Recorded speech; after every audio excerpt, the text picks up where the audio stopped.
အားလုံးပဲမင်္ဂလာပါကျွန်တော်ဒီနေ့ဆွေးနွေးသုံးသပ်ပေးခြင်းတဲ့အကြောင်းအရာပါလဲဆိုတော့အခုဆိုလို့ရှိရင်လက်ရှိကျွန်တော်တို့အင်္ဂလန်ပရီးမီးယားလိပါဝင်တခြားထိပ်တန်းဥရောပလိဟာ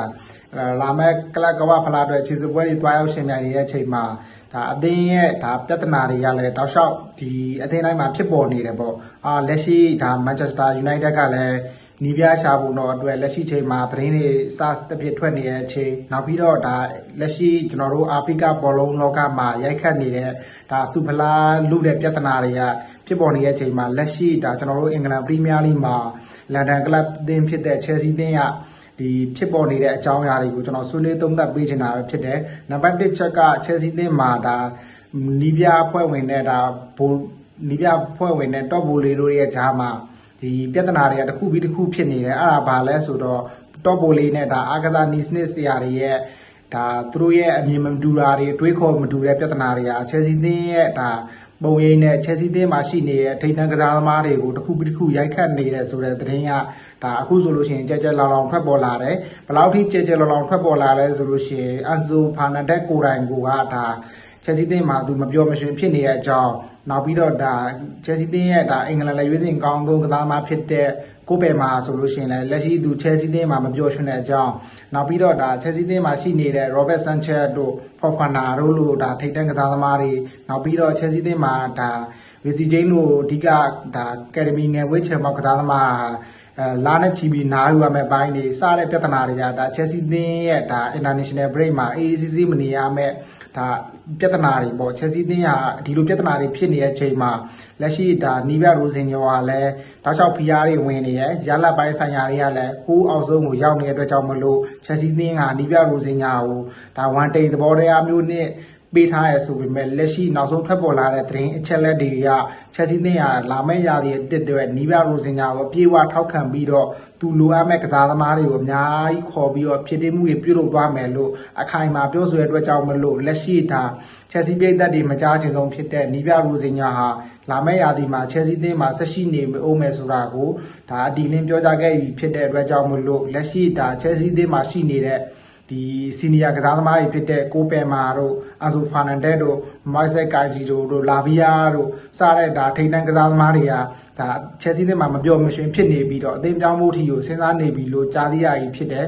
ချယ်ဆီအသင်းမှာဒီလိုမျိုးပြဿနာတွေကဘာကြောင့်ဖြစ်နေလဲဆိုတော့ဒါချယ်ဆီအသင်းရဲ့ဒါအမေရိကန်တထေးတွေဖြစ်တဲ့ဘုတ်ဖွဲ့တွေဟာသူတို့ရဲ့စိတ်ခံစားချက်ကိုအရန်ဦးစားပေးပြီးလှုံ့တာတွေသူတို့နဲ့မတည့်လို့ရှိရင်ဒါဘယ်လိုလူမျိုးဖြစ်ဖြစ်ဘယ်လိုထိပ်တန်းနီးပြမျိုးပဲဖြစ်ဖြစ်ဘယ်လိုကစားသမားမျိုးပဲဖြစ်ဖြစ်သူတို့အသင်းမှာမထားတဲ့ပြဿနာတွေပြီးလို့ရှိရင်မလိုလားအပ်ဖက်နဲ့ဝန်ထမ်းတွေကိုရုတ်တရက်ဖြုတ်ပြီးတော့ဒါလာသာရှော့ဦးတဲ့အပိုင်းတွေဟာချယ်ဆီအသင်းရဲ့ဒါလက်ရှိဒါရိုမန်အေဘရာဟင်မိုဘစ်လက်ထက်ကားတဲ့စားလို့ရှိရင်ချယ်ဆီအသင်းမှာဒါတောက်လျှောက်ဖြစ်ပေါ်နေတဲ့မဖြစ်စဘူးဖြစ်နေတဲ့ဒါပြဿနာတွေလို့ဒါအင်္ဂလန်မီဒီယာတချို့ကနေဖော်ပြနေတယ်နောက်တစ်ချက်ကဒီပြဿနာကအလောက်ကြီးကြီးမားမားမဟုတ်ပေမဲ့ကျွန်တော်တို့အခုလက်ရှိချယ်ဆီအသင်းမှာအဓိကကစာ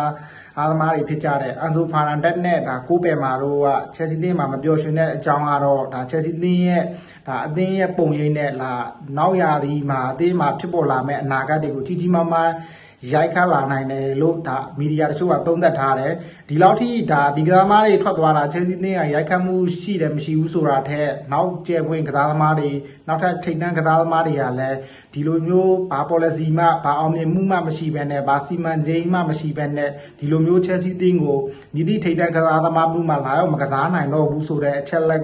ကဒါတောက်လျှောက်မီးမောင်းထိုးပြနေတယ်ဆိုတာကျွန်တော်တို့မြင်တွေ့ခဲ့ရပြီဖြစ်တယ်အဲ့ဒါဘာကြောင့်လဲဆိုတော့လက်ရှိချယ်ဆီအသင်းရဲ့ပုံပွဲတွေကနီးပြခန့်တဲ့ဘိုင်းတွေပြီးလို့ရှိရင်လာစာပေးတဲ့ဘိုင်းတွေနောက်ပြီးတော့ဒီသူတို့နဲ့မသက်ဆိုင်တဲ့ဒါပထမပိုင်းပြီးလို့ရှိရင်တော့မယ်ချယ်ဆီကွင်းချယ်ဆီကားမားတွေရဲ့အဝင်လဲကန်းထဲမှာဝင်ပြီးတော့နီးစနစ်ပိုင်းတွေရဲ့ပြီးလို့ရှိရင်ကားမား rotation system တွေအရာဒီဘယ်ကစားသမားကိုသုံးရမယ်ဘယ်ကစားသမားကိုတော့အရန်ကုန်ပို့ရမယ်ဆိုတဲ့စကားတွေကဒါပထမပိုင်းပြီးကြတဲ့ကချယ်ဆီအသင်းရဲ့ပုံပွဲနဲ့အားကစားဒိုင်တာတွေကဝင်ပြီးတော့ဒီနီးပြကိုအကြံပေးတဲ့ပိုင်းတွေကဒါချယ်ဆီအသင်းရဲ့ဒီအဆိုမာတွေကလက်ထက်တွေကဒါမကြားချင်မှအဆုံးကြားနေရတဲ့အချက်တွေဖြစ်တယ်အဲဒီရဲ့ချက်တွေကိုလည်းဒါအရင်ကအောင်မြင်မှုတွေအများကြီးယူပေးထားတဲ့အသင်းကိုထိပ်တန်းဆင့်ထိပို့ပေးခဲ့တဲ့အဆိုမာတွေဒါလူသိရှင်ကြားထုတ်ပေါ်ပြောကြားတဲ့အချက်ကြောင့်မလို့ချယ်ဆီပုံပွဲနဲ့ပြဿနာတက်ပြီးတော့အဆိုမာတကနီးပြရာထူးကနေအထီကိုထုတ်ပယ်ခဲ့ရဖြစ်တယ်။သူကဘယ်လောက်ဒီချယ်ဆီအသင်းရဲ့ပုံပွဲတွေကိုဝေဖန်ထားလဲဆိုလို့ရှိရင်ဒီ သူ့ရဲ့ဒါကျွန်တော်သူချက်စီးတင်းမှာကင်တွယ်နေတဲ့တရားစီကျော်တွင်းမှာသူ့အတွက်ဒါကစားသမားအင်အား rotation ကပို့ပြီးတော့လုပ်ပေးရတယ်ပေါ့ဒါကျွန်တော်တို့အသင်းပိုင်ရှင်ရဲ့စိတ်တိုင်းကြသူက rotation လုပ်ပေးရတယ်နောက်ပြီးတော့ဒီပထမပိုင်းပြီးရတဲ့ချက်စီးတင်းမှာဒါဒီဘယ်ကစားသမားကိုသူကထည့်သွင်းကစားစေရမယ်ဆိုတဲ့အချက်လက်တွေကိုသူကချက်စီးတင်းပိုင်ရှင်တွေကပထမပိုင်းပြီးရတဲ့ dressing room ထဲမှာဝင်ပြီးတော့အကြံပေးတဲ့ချက်တွေကိုလည်းဒါအဆူမာတကမကြိုက်တဲ့အကြောင်းလို့ထုတ်ပေါ်ပြောကြားခဲ့တဲ့အတွက်ကြောင့်မလို့အဆူမာတကဒီလိုမျိုးဘုတ်ပွဲနဲ့ပြဿနာတက်ပြီးတော့ဒီပြရာထူးကနေထုတ်ပယ်ခံရသည့်ဖြစ်တဲ့အဲ့ဒီအချက်ကိုပဲလက်ရှိချက်စီးတင်းမှာကစားနေတဲ့စီနီယာကစားသမားတွေဖြစ်ကြတဲ့အဆူဖာနန်ဒက်နဲ့ကိုပယ်မာတို့မိုက်ဆက်ကိုင်စီတို့ရီစီဂျိန်းတို့ကဒါချက်စီးတင်းရဲ့ဘုတ်ပွဲတွေကိုနည်းနည်းမကျေနပ်မှုတွေဖြစ်ပြီးတော့ဒါသူတို့ကလက်ရှိနာကပလန်ကိုလည်းချက်စီးတင်းရဲ့လုတ်ပုံကိုင်ပုံတွေကိုလည်းဒီလက်ရှိဒါထိတ်တန်းနီးပြထိတ်တန်းကစားသမားတွေကမကြိုက်နေတဲ့ချက်တွေဖြစ်နေတဲ့အတွက်ကြောင့်မလို့ဒါအန်ဆိုဖာနန်ဒက်နဲ့ကိုပယ်မာလာမဲ့ရာဒီအတွက်သူတို့ကအသင်းသစ်တွေရှာပြီးတော့ချက်စီလက်ရှိရဲ့ policy တွေကိုမကြိုက်နေတဲ့အတွက်ကြောင့်မလို့ချက်စီတင်းကနေရာဒီကုန်မှာထွက်ခွာသွားနိုင်ခြေရှိရလို့ကျွန်တော်ဒါအင်္ဂလန်မီဒီယာတချို့ကဖော်ပြနေတယ်အဲ့ဒီမှာဒါကိုပယ်မှာဆိုလို့ရှိရင်ဒါတကယ်လို့မန်ချက်စတာစီးတီးနောက်ရာသီမှာနီးပြပြောင်းလဲလုပ်ပြီးတော့အာဆိုမာတကမန်ချက်စတာစီးတီးနီးပြဖြစ်မယ်ဆိုလို့ရှိရင်ကိုပယ်မှာလာမယ့်ရာသီမှာမန်ချက်စတာစီးတီးကိုပြောင်းနိုင်နေရှိပြီးတော့ဒီအန်ဆိုဖာနန်ဒက်ကလည်းဒီလက်ရှိနီးပြရိုစင်ညာနဲ့ပုတ်ဖွဲရဲ့လုတ်ပုံကိုင်မှုတွေကိုမကြိုက်တဲ့ချက်တွေပါဝင်လက်ရှိနီးပြရိုစင်ညာနဲ့ဆိုချက်စီးသင်းဟာအရင်လိုမျိုးဥရောပထိပ်တန်းကလပ်အသင်းဖြစ်ရောက်နိုင်ခြေနေပါနေတဲ့အပြင်ဒါထိတ်တန်းအသင်းကြီးပြီးဘလို့မှဖြစ်လာနိုင်စရာအကြောင်းမရှိဘူးဆိုတဲ့အရာတွေကိုမြင်တွေ့နေတဲ့ကြောင့်မလို့ဒါချက်စီသင်းရဲ့အန်ဆိုဖာနန်ဒက်ကလည်းလက်ရှိချက်စီနဲ့6နှစ်စာချုပ်ချုပ်ထားရဆိုပေမဲ့မပြောမရွှင်ဖြစ်ပြီးတော့ဒါအသင်းသစ်ရှာဖွေနေရလို့လည်းကြားသိရတယ်အဲ့ဒီအတွက်ကြောင့်မလို့ဒါအန်ဆိုဖာနန်ဒက်ကိုလိုချင်တဲ့အသင်းတွေကတော့ဒါအတလက်တီကိုမက်ဒရစ်ပါဝင်ရီယယ်မက်ဒရစ် PSG ဒါလဘာဝူးအင်္ဂလန်ကလပ်အသင်းဖြစ်တဲ့လဘာဝူးကစအဆိုဖာနန်ဒက်အခြေအနေကိုစောင့်ကြည့်နေရလို့ကျွန်တော်ကြားသိရတယ်။ဒါလာဗီယာတို့ဆိုလို့ရှိရင်လည်းလက်ရှိအချိန်မှာအသင်းမှာဒါမပြောမရွှင်ဖြစ်ပြီးတော့ training session တွေပါအထိတောင်သူလာချင်မှလာတယ်မလာချင်လည်းမလာဘူးဆိုတဲ့ပုံစံမျိုးနဲ့နေတယ်။ဒါကိုပယ်မှာဆိုလို့ရှိရင်လည်းဒဏ်ရာအကြောင်းပြပြီးတော့ဒါလေ့ကျင့်ခွင့်စီစဉ်တွေတခြားဒီအသင်းနဲ့တင်မိတ်ပြုလုပ်တဲ့ဒါအသင်းစီစဉ်မစည်းဝေးတွေလည်းကိုပယ်မှာလက်ရှိချိန်မှာဒါလုံးဝမတက်ရောက်ခြင်းမရှိဘူးလို့ကျွန်တော်ကြားရတယ်အခုဆိုလို့ရှိရင်ကိုပယ်မှာtraining တွေပြီးရတဲ့ဒါသူ့အိမ်ကိုပဲသူတန်းပြန်တယ်လို့လည်းဒါတောက်လျှောက်ကြားသိရဖြစ်တယ်အရင်လိုမျိုးတင်းတဲ့လူဂျင်းစော့တာတို့မနေ့စာစားတာတို့ညစာစားတာတို့ရေကူးတာတို့စပိန်စီးတာတို့စားတဲ့ချက်တွေတောင်ပဲကိုပယ်မှာမပါဝင်တော့ဘူးလို့လည်းကြားသိရဖြစ်တယ်အဲ့ဒါကြောင့်မို့လို့လက်ရှိချက်စီပိတ်သက်တွေတော်တော်များများကဒါချက်စီသင်းရဲ့ဘုတ်ဖွဲတွေကိုအပြီးတိုင်ဆန္ဒပြပြီးတော့အသင်းကနေမောင်းထုတ်ပြီးတော့ဒီအသင်းကိုနောက်ထပ်ရှယ်ယာရှင်တဦးကိုတဦးလက်ထက်ကိုပြီးတိုင်ရောင်းချဖို့အထိချက်စီသင်းရဲ့ဒါပိတ်သက်တွေတော်တော်များများကဆန္ဒပြပြီးတော့ဒီအသင်းပြောင်းလဲဒုမဟုတ်ဒါချက်စီလက်ရှိခတ်ထားတဲ့နီးပြကိုစင်ညာကိုဒါအပြီးတိုင်ယာတို့ကနေရနာပြီးတော့ဒါလူဝိအနီကေပေါ်မက်တူချယ်တို့လိုပါဝင်ဂျိုဆေးမော်တို့လိုနီးပြမျိုးတွေနဲ့သူတို့ချက်စီပိတ်သက်တွေကပြန်ခန့်ပြီးတော့အသင်းကိုအရင်လိုမျိုးအနေထားကိုပြန်လဲရောက်ရှိဖို့အတွက်အပြီးတိုင်ဖိအားပေးသွားမယ်လို့လည်းကျွန်တော်ကြားသိရပြီဖြစ်တယ်။ဘာကြောင့်လဲဆိုတော့ချက်စီသင်းကဒါနီးပြရိုစင်ညာကိုအရင်ကဒါထက်ဒ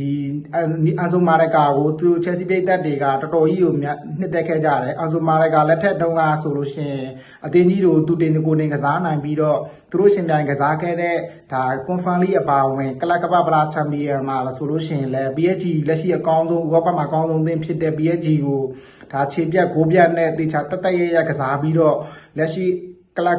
ကပလာကိုစုခုပြီးတော့ကိုပယ်မာလိုကစားမမျိုးတွေဘယ်လောက်ထိကောင်းခဲ့လဲပြီးလို့ရှိရင်အန်ဆိုဖာနန်ဒက်လိုကစားမမျိုးဘယ်လောက်ထိကောင်းခဲ့လဲဖိုဖန်နာတို့လာဗီယာတို့မိုက်ဆက်ကိုင်စီတို့လိုကစားမမျိုးတွေဘယ်လောက်ကောင်းခဲ့လဲစတဲ့ဒါနီးပြရဲ့အန်ဆိုမာရကလည်းအောက်မှာ policy ကောင်းတဲ့သွားနေတဲ့အချိန်မှာချက်စီပွဲတွေကဒီနီးပြကိုထုတ်ပယ်ခဲ့တဲ့ပေါ်ပိတ်သက်တွေကမကြေမနက်ဖြစ်ပြီးတော့စန္ဒာတွေပြပြီးတော့အသင်းကနေမောင်းထုတ်သွားမယ်လို့ကြားသိရတယ်ဒါလည်းလက်ရှိအင်္ဂလန်ကလပ်တွေမှာဖြစ်လေဖြစ်တာရှိတဲ့ပုံစံမျိုးပေါ့ကျွန်တော်တို့ Manchester United မှာ Glazer ရဲ့အုပ်စုကိုပြည်သက်တွေဆန္ဒပြလို့လက်ရှိ American တထေး Inio တို့လက်ထက်ရောက်ခဲ့တယ်လို့လက်ရှိဒါအင်္ဂလန်ကလပ်တသင်းဖြစ်တဲ့ Tottenham Hotspur သင်းရဲ့ Levine လို့နီးပြမျိုးကလည်းလက်ရှိဒီပြည်သက်တွေရဲ့ဆန္ဒပြမှုကြောင့်မလို့အသင်းရဲ့ဥက္ကဋ္ဌရာထူးကနေရနာပြီးတော့ဒါအာဆင်နယ်ပြည်သင်းရဲ့ဒါနီးပြတူတော်ဆိုလို့ရှိရင်လည်းဒါသူတို့အသင်းရဲ့ပိတ်သက်တွေရဲ့ဆန္ဒပြမှုကြောင့်မလို့ Nottingham Forest စီကိုပြောင်းပြီးတော့ဒါအသင်းရဲ့လုတ်ပုံကိုင်ပုံတွေမဟန်မကြလို့ရှိရင်ပိတ်သက်တွေဆန္ဒပြလို့ရှိရင်ဒီလိုမျိုး စင်လာရှိတဲ့အတွက်ကြောင့်မလို့ချက်စီးသင်းပိုင်ရှင်တွေကိုလည်းဒါပေးသက်တွေကဆန္ဒပြပြီးတော့အသင်းကနေမောင်းနှုတ်ဖို့တို့ရည်ရွယ်နေရလို့ကြားသိရတယ်အခုချက်စီးသင်းမှာဒါတချို့ကစားသမားတွေကမပျော်တဲ့အတွက်ကြောင့်မလို့လာစာတိုးတောင်းတဲ့ပိုင်းတွေဒါမွားဆက်ကန်စီတို့ဆိုလို့ရှိရင်လာစာတိုးတောင်းတဲ့ပိုင်းတွေ Robert Sanchez တို့ဒီကစားသမားတွေကဒါလာစာတိုးတောင်းပြီးတော့သူတို့လာစာတိုးပေးနိုင်တိုးပေးမတိုးပေးနိုင်ချက်စီးသင်းကနေရာဒီကုန်ထွက်တော့မယ်ဆိုတဲ့ပုံစံမျိုးတွေဖြစ်နေတယ်ဒီလက်ရှိချိန်မှာဒါနီကိုလာဂျက်ဆင်လိုကစားသမားမျိုးတွေကလည်းဒါသူအသင်းအောင်ပြတဲ့ဗီလာကြီးရဲ့ကိုပြန်သွားမယ်ဆိုတဲ့ချက်တွေစားတဲ့ဒါချက်စီးသင်းဟာလက်ရှိဖြစ်ပေါ်နေရတွေကအစိုးဆုံးခြေနေရောက်ရှိနေတဲ့ကြောင်မလို့ဘုတ်ဖွဲ့ကိုယ်တိုင်မှာဘာလို့မှမသိလက်ရှိနီးပြကလည်းရိုစင်ညာကလည်းဩသာညောင်းမှုမရှိတဲ့အတွက်ကြောင့်မလို့ဒါချက်စီးသင်းရဲ့အကြပိုင်းခြေနေရစိုးတက်စိုးနေပြီဆိုတာကိုကျွန်တော်ဆွေးနွေးသုံးသပ်တင်ပြပေးနေဒါကျွန်တော်ရဲ့ဒီနေ့သတင်းတင်ဆက်မှုကိုဒီမှာပဲရန်နာခွင့်ပြုပါဗျကျွန်တော်ရဲ့ YouTube channel လေးကို like and subscribe လုပ်ပေးကြပါအောင်လို့မျက်နှာရက်ခံပြစေဗျအားလုံးကိုကျေးဇူးတင်ပါတယ်